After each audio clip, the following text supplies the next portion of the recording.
एक मोठी बातमी येते. शीतल म्हात्रे नाराज असल्याची माहिती मिळते. पोस्ट करत शीतल म्हात्रेंनी नाराजी व्यक्त केलेली आहे. उमेदवारी जाहीर झाल्यानंतर यावेळी पोस्ट करत शीतल म्हात्रेंनी नाराजी व्यक्त केली. त्यांना संधी देण्यात आलेली नाही आणि त्यानंतर आता शीतल म्हात्रेंनी पोस्ट करत आपली नाराजी व्यक्त केल्याचं पाहायला मिळत आहे.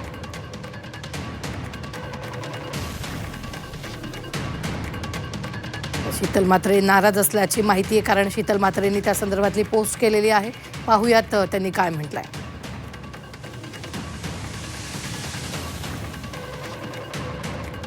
तू न थकेगा कभी, तू न रुकेगा कभी, तू न मुडेगा कभी.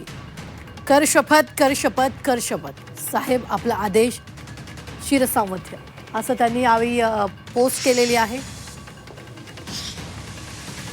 शीतल म्हात्रेंनी नाराज असल्याची माहिती खरं तर दिलेली आहे.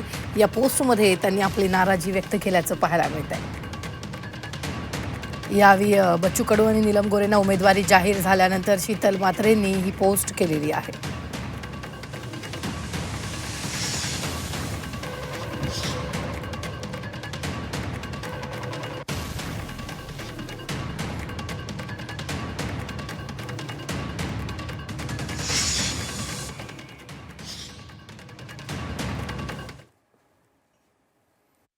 शीतल म्हात्रेचा फॉर्म भरायला खरं तर आदल्या दिवशी काय तो दांडा काय ते करून एकू मामावरती आणि समस्त गद्दार टोळीवरती तोंडसूक घेतलं आणि अर्ध्या रात्री गद्दार गटाचा हात धरणारी आमची शीतलूताई, आदित्य साहेबांवरती, उद्धव साहेबांवरती, इतकंच काय तर राजकारणामध्ये नसलेल्या रश्मीताईवरती सुद्धा भूक भुकली. का तर आपल्या पदरामध्ये परिषदेची भीक मिळावी म्हणून. पण झालं काही वेगळंच. आमच्या एकू मामाला, अरे बापरे, रात्रीच्या 1-1 वाजेपर्यंत आमच्या एकू मामाच्या बंगल्यावरती पडून राहिली.